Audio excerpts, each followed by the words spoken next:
Hi, I'm Deborah, I'm Lawrence. and in this video we're going to talk about some more depression myths. We did one video on, I believe it was 5 depression myths a couple weeks ago, and unfortunately, since there's so much misunderstanding and misinformation about depression, there are plenty of myths to fill at least 2 videos. So the depression myth that we're going to talk about is that it will just go away by itself. In some cases, this is true. It depends what kind of depression it is. It's rare.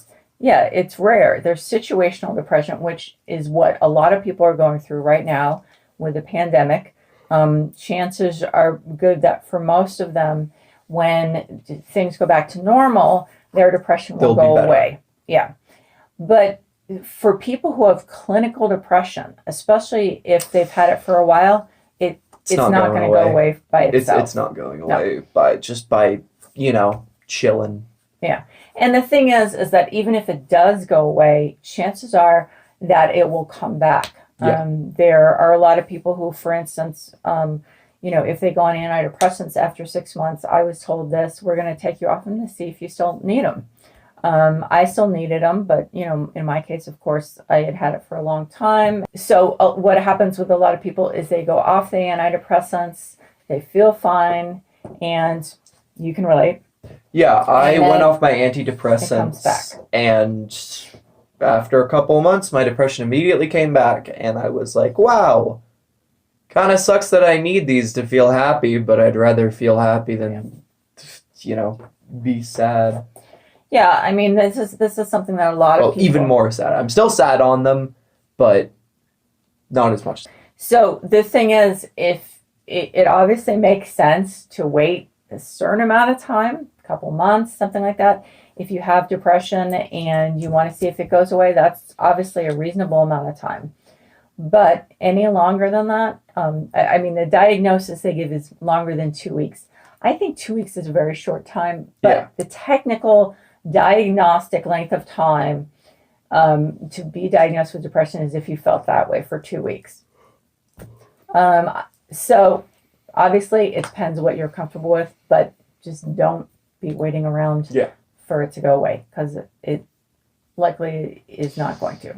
Yeah. And your life is going by while you're waiting for it to get better. There's an extremely unfortunate depression myth that a lot of people still believe, that children and teens cannot get depressed. This affected me in the 70s because, for instance, my parents knew something was wrong, but they had no idea what it was. At that time, no one knew that children could have depression, not even the medical community. And people still have a hard time believing it these days because they think, oh, it's just part of being a teenager, you're going to be angsty. I'm not angsty, I'm depressed. Well, you're angsty too. Okay.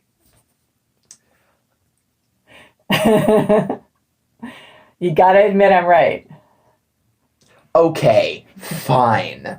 But in any case, it's really destructive to these younger people who hear that they aren't depressed, they're just being an angsty teenager, and that's bound to happen, and there's nothing wrong with them besides, being a teenager.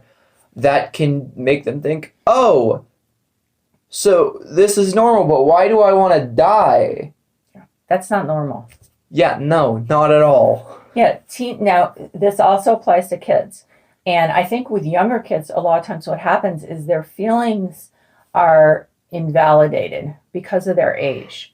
So someone thinks you couldn't possibly have depression at your age. What do you have to be depressed about? The other thing that we can't stand hearing.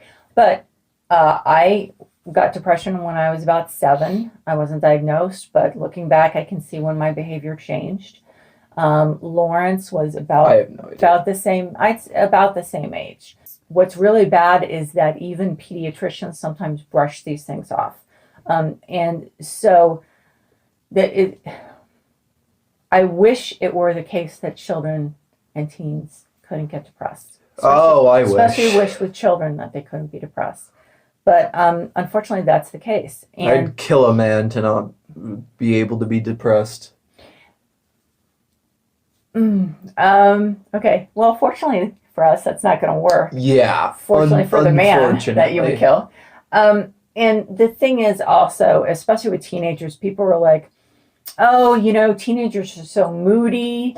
Yeah, Exactly. absolutely. Teenagers are moody. I don't think anyone can disagree with that. However, there's moody and then there's depressed, and those are two completely different things. Yeah. If they're having trouble finding the drive to get up in the morning to do anything at Yeah. all, if they're Jesus. Yeah, so moody is like screaming at your parents that you hate them and running upstairs and slamming the door to your room, and like 2 hours later, everything being fine. Okay? I actually had a roommate who was on Percocet who acted the same way. Oh, but Jesus. anyway, so that's moody. Okay? Depressed is when a teenager doesn't want to come out of their room, when their grades drop, when they stop hanging out with their friends, when they lose interest in things they used to do, like clubs after school, or hobbies that they had, or sports, or stuff like that. Something That's happened depressed. to me. Yeah. That happened to me. A lot of those things. Yeah. And yeah, I'm glad I have a mother who has depression, so she knew that these were signs that pointed me being depressed. If I had a mother who wasn't depressed, you know what? I don't know. It could have taken a long time for her to realize, or maybe she never would have. I don't know. And actually, to be honest, it took me longer to realize than I should have. So on the other end of the aging spectrum, from kids and teens with depression, we have the myth that depression is just a normal part of aging. Now, depression is not a normal part of any stage of life. God, I hope not. That anyone who believes that is so mistaken, and I have no idea how people get that point of view, that it's a normal part of aging. Now, grief and loss are a normal part of aging. I mean, by the time my grandfather passed away, he was 92, and like everyone he knew had died. Okay, so yeah, you're constantly, when you're older, you're losing people on a regular basis. So grief is a part of life when you're aging. But any doctor who doesn't see the difference between grief and depression when an older person comes to see them should get their license taken away. Okay? Obviously, when people are older, there are frequently physical problems. And so that can be one contributing factor. No one, as talking with someone who's got MS, a degenerative disease that limits a lot of my activities, I can tell you it's not fun to have your life limited, by disease or illness or whatever. So obviously that is something that could be a contributing factor to depression. The other thing is displacements. People who are have to leave their homes because they need additional care. But that still doesn't automatically say they should be depressed. Some people will get depressed, and some people won't get depressed when something like that happens. And another contributing factor when people are older is loneliness.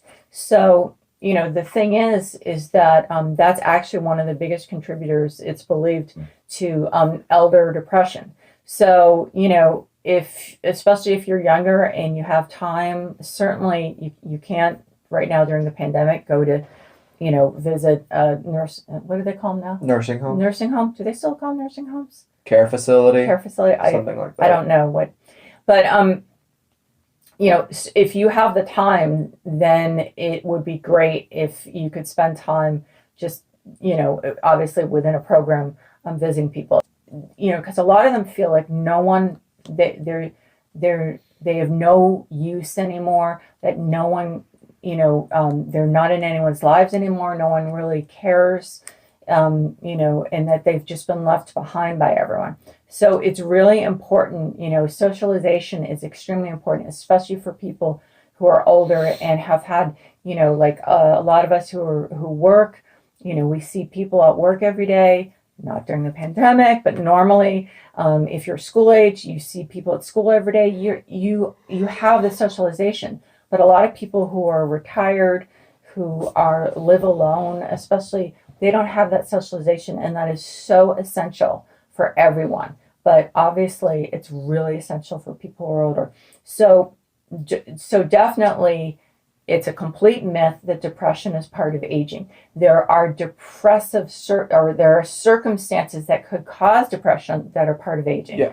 But that doesn't mean that it should result in depression always. And also, when it results in depression, that no one does anything about it. Yeah. That's a big problem. Is that a lot of times it's assumed that, well, it's, of course they're depressed, they're old.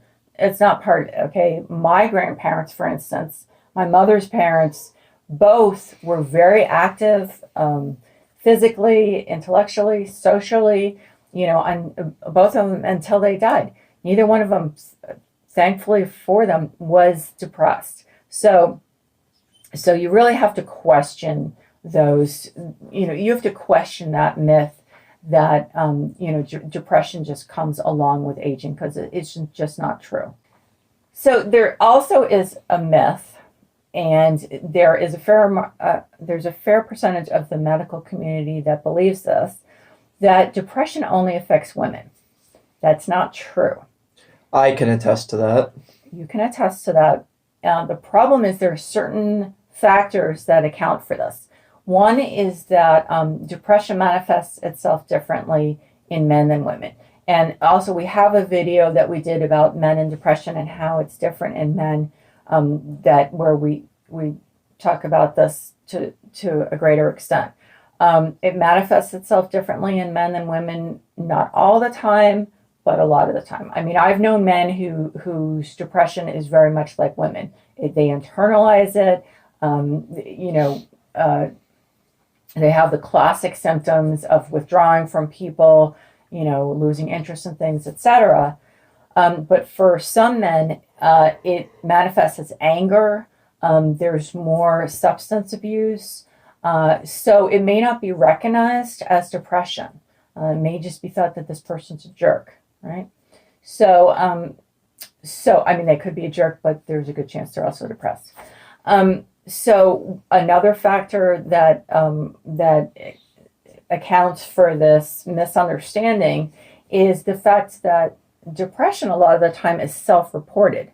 So in other words, someone will go to a doctor. Unfortunately, a lot of general practitioners, family doctors, are still not great at diagnosing depression unless someone specifically is talking about it.